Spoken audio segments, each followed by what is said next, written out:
street racing. Started in the street, right? So it's street.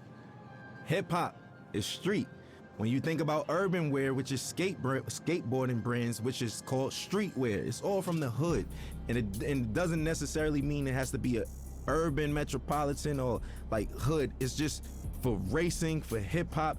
Oh, as far as the correlation in hip hop, street racing, the big rims and shit like that. Spinners were made to try to cool down exhaust and all of that shit. We took it to hip hop in the early 2000s. All the ballers had spinners on their trucks and all of that shit, 24-inch rims. Even decking your car out. The car culture is really like essentially a street and hip hop culture. Struggle, that's where everyone comes from. So hip hop started from struggle. It was people who would take their parents' records, right? And they knew that in the beginning of this record, it's 10 seconds that the drum is just looping. What they'll do is put that on the Serato turntable, and then they'll loop that 10 seconds, and that's your beat. Then they'll take another record, put it on the other side of the turntable, and that gives you your percussions and your hi-hats. And then they just take a microphone and rap. Hip hop was, the foundation is built off sampling initially, like essentially. And that's the whole, that's what we do. So I think everything that goes into it, I think the struggle speaks out the best. And we all know that. It's the struggle. Everybody who wasn't like born with a silver spoon in their mouth, even those born with a silver spoon in their mouth, they always feel a need to show that they're worthy, that they need to show their parents, man, I'm not just no hedge fund baby. Like I got this. I know rich born billionaire who own multi-million-dollar businesses by themselves, and there's not no Trump thing where the dad gave him only a $10 million loan. Like what the, you know what I'm saying? It's like people who do it themselves. And I think that even if you have a silver spoon, just keep going, because if you stop, bro, you can't afford to stop. No one can afford to stop, because if you stop, it's over, and that's the truth. And for lack of better words, in the most simplest terms, if you stop, it's over. We all share the same thing, which is struggle. And for anybody struggling, I just want some words of encouragement. ASAP, meaning always strive and prosper. It's not what you think. It's not as soon as possible. But we took a positive riff on and put a spin on something that meant quickly. But for us, it's everything but fast. It actually has more of a positive perspective. And it was some form of encouragement that promoted prosperity and ambition amongst the young brothers. There's a lot of people where I come from who have a lot of capabilities and different backgrounds, but we never really exercise those tools or anything like that because we're so stuck in our situations or trying to live up to a facade that was, put in front of us that we got to live up to and other people's expectations. I think always strive to prosper is just creating your own path for your own destiny, but not going rogue and not giving up. It's always about the encouragement. I think the message for striving is it's easy. It's because it's so easy to give up. It's so easy to give up. You could give up, you could start doing, you could give up and you could just stay at home or, give up all aspirations. You could give up on life. You could give up on your friends, yourself, your family. I think prosperity is just what we all want in the long end and what we hope for. And that's what we work towards. Because I think this phrase and this crew is supposed to show you that if you strive, you shall prosper. Everybody has some type of support. So, I don't think that it's wise to try to take on everything as an individual by yourself, but you don't necessarily need a crew. It just worked out for me. We formed this brotherhood and this brothership because we don't have that where we from.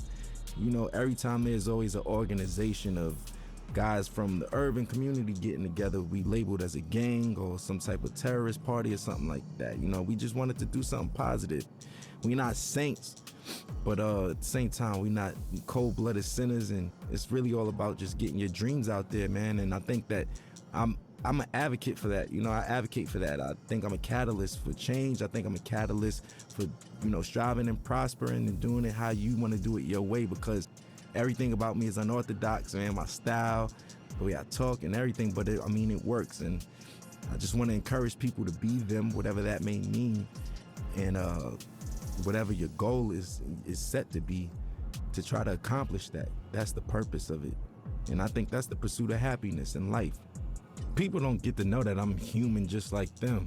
I go through struggles just like them. I go through frustrations and everything. As far as my accolades and accomplishments go, it wasn't easy, you know, and like I said, I'm just as normal as everyone else when it comes to that matter. People just assume once you're on superstardom that you kind of don't bleed or, you know, or shit or sleep or anything. But for me, it's more so just just showing people that we're all relatable in the same sense, that we all are the same in the same sense, because I deal with everyday struggles just like anybody else. Most of the time, a common person only correlates struggle to economic problems or, you know, financial problems, but everybody has problems regardless of if it's economical or not. So what would you do if you had the mindset that you have now and the knowledge that you've gained throughout the years, and you could kind of like teleport back to your old self back in, you know, 2007 and whatnot? I wouldn't change anything. I think that those struggles is what got me here in the first place, right? And I don't think that my destiny was written in another way. So I kind of feel like the purpose of everything happening is meant to happen in that sense.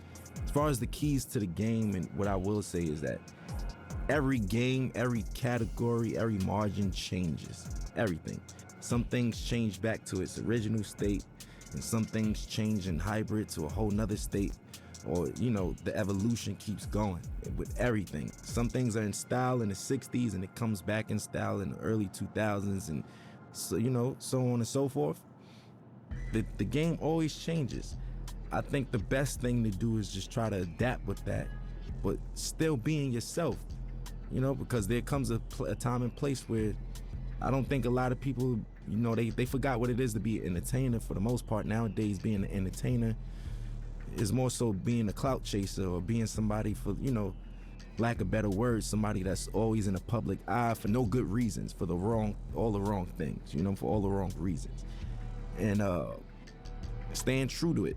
For instance, I'll give you an example of what I mean by that, because that was a vague statement. Nowadays, TikTok is what every artist has to appeal to. Rapper, singer, pop artist. You have to go viral on TikTok. There's artists that don't even have a platform on TikTok, and they're big, you know, such as myself. I'm barely on it. I check it out to, you know, for entertainment purposes like everyone else, but I don't really utilize it for my career as I should be.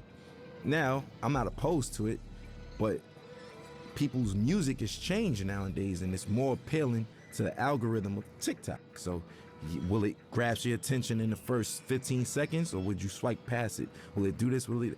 All of those factors don't even matter to me, especially when I'm making music, because I know the name of the game is to stay with the time and flow and new swagger and pace of things, because there's always a radical change in whatever you do in any industry.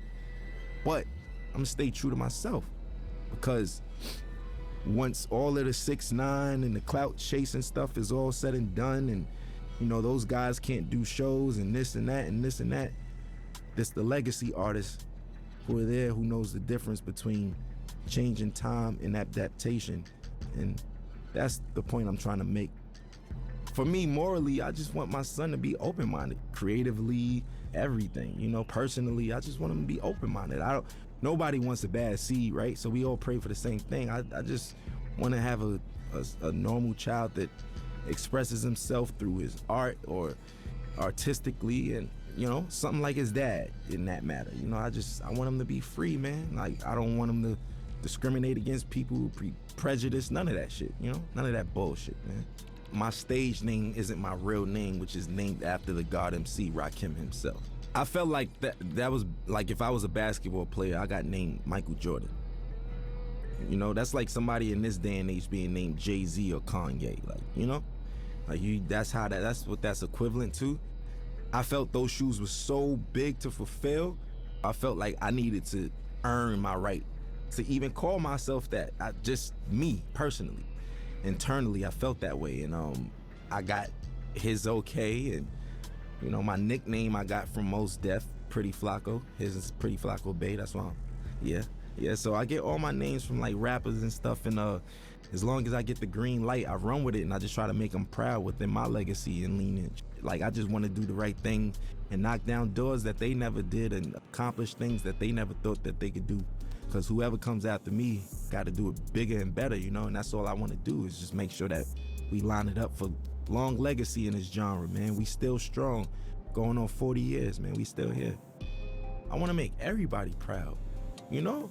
That's just me. I'm eager to do that. I want to make everyone proud, honestly, you know, and even you guys, just being able to say, I worked with that guy. You know what? I respect his shit. I like his shit. I'm proud of that kid. Like, I with him. That's what I want. That's what I'm in it for. That's what I do it for. You know what I'm saying? And that's never gonna change. I'm never gonna be too egotistical to say, oh, you know, I'm richer than the rappers I was named after, and I did this and that, and I don't give a, you know, that's just whatever. You know, that's just not my motto. That's not my thing. It's not my swag. So for me, I just want to make everybody proud because I'm a student and I'm always learning. And, you know, the gratitude from certain people and individuals and validation is what counts, you know. I grew up in a household of 4 siblings, but in general, there's 14 of us. And yeah, man, it's a lot of us, a lot of responsibilities. I'm the oldest, I'm the oldest from my pop's side, so my pops passed away, and here I am with my brothers, and I'm like a dad figure in that sense. So that's why I was like, I kind of been a dad for a while now, technically, you know. It taught me I was just a weird man. I was like different from all of them. I was a strange one, you know what I'm saying? Like, I like the weird shit, like music that people wouldn't even suspect me to like. Like, what kid you know like Bob Dylan and Buddy Holly and these motherfuckers and shit, you know what I'm saying? Like, listening to Bob Marley and Buju Banton, and I don't know. I'm just, do you, because where we from, it's supposed to just be, yo, I only listen to you know what I'm saying? I only listen to hoodie rap. That's it. I'm a killer. You know what I'm saying? That's the attitude. But now it's just like, if you're not on that, you advocate for and all that. If not, it's just, you know, it's braggadocious shit. Not to say that I don't have that in my rhymes. That's just the culture we come from. But I think that there's more to me than just like that layer of just braggadocious, lackluster shit, you know, that everybody's doing, and the layers go way deeper than that, you know. And I want you to invent your own style, right? On top of that, your rapping capabilities have to be God level. And when I say that, I mean you got to be able to go on your index and pick different flows, different cadences, and, you know. Also, I think what makes you a really, really, really dope MC today is when so many people from different backgrounds with you and can relate to you or listen to you, you know. And it's just like so many people speak to one demographic or target one demographic, but when you have that wide range of just different people and different backgrounds that come together and can agree upon like the body of work or just that artist in general, I think that's what makes you like God MC, and somebody who doesn't do the whole bells and whistles cheat code clout thing. Like, you know, that's just it. I was on my way over here and I was talking to my boy, and we was just talking about how the kids are now like saying like, you know, Future had a way better album than Kendrick Lamar, and nobody want to listen to Kendrick. And I was flabbergasted. Like, what the you know what I'm saying? Like, I'm trying to figure out what day and age am I living in that people's, like, granted, you could like Future over Kendrick, but where do you get off saying Kendrick is ass and his music is mid? Inspiration. That's what makes a dope MC. Look, if you can inspire motherfuckers and shit like that, yes. So individuality, rapping capability, a sign of development and being mature, and last but not least, inspiration, man. If you can inspire, you know what I mean, people from different backgrounds and all that shit, and reach on those people, that's what I feel like is like technically God MC. You know, life throws you lemons. I make Sprite remix while everybody's drinking lemonade and shit. You know what I'm saying? Like, I just like to make the best of each situation. You can't stop, man. Life is gonna throw you lemons. There's gonna be days that you just feel like you can't even get out of bed. Today was one of them, you know. But everybody on the screen laughing and shit, but it's true. It's true though, you know. It's just like it's one of those things where what keeps me going is the passion to create. I know that I feel like a genius, right? And I know that's some real self-centered shit to say. Within my own right, what I do, I feel like I mastered a lot of the things that I do. And within those margins, I feel like I'm a genius in that realm. And I wake up every day for change, man. I wanna invent something new. I wanna design something new. I wanna say something new. I wanna direct something new. I wanna write something new. I wanna do something that's gonna inspire older than me, younger than me. You know, that's why I want other my age or younger or older to do the same thing. Keep it going. We all gotta be inspired, man. You know, it's just like, I'll use this for example. Like, if Need for Speed gave up, they would have gave up a long time ago, because we got Grand Theft Auto, we got Gran Turismo, we got this, that. What the does that mean? I don't have nothing to do with Need for Speed. You get what I'm saying? I'm trying to make an analogy connect out of this, but you get what I mean? You still keep going, and we gonna make the best out of it. You make the best out of it, not saying, oh, we making the best out of a shitty situation. No. I'm saying you make the best out of what the best is, you know? And that's what I wanna do. And that's what gets me up every day. My folks in there could tell you, every day my conversations, when I was 16, where the hoes at? Where the bitches at? Where the girls? Yo, you going shopping? Oh, I ain't got no money. That was it. Now, what's the new designs? Yo, did you see this video? Look, we should do this. Hey, this would be dope on stage. My boys give me, like, that's just where I am now. And that's what wakes me up. I hope I'm not being too boring right now, but it's the truth. I want people to know that, especially about me, I have insecurities, I have obstacles, I have ambitions, and I have failures, just like everybody else, just like all of us. And the best part about life is waking up to be able to accomplish it again and do better. And that's it for me, man.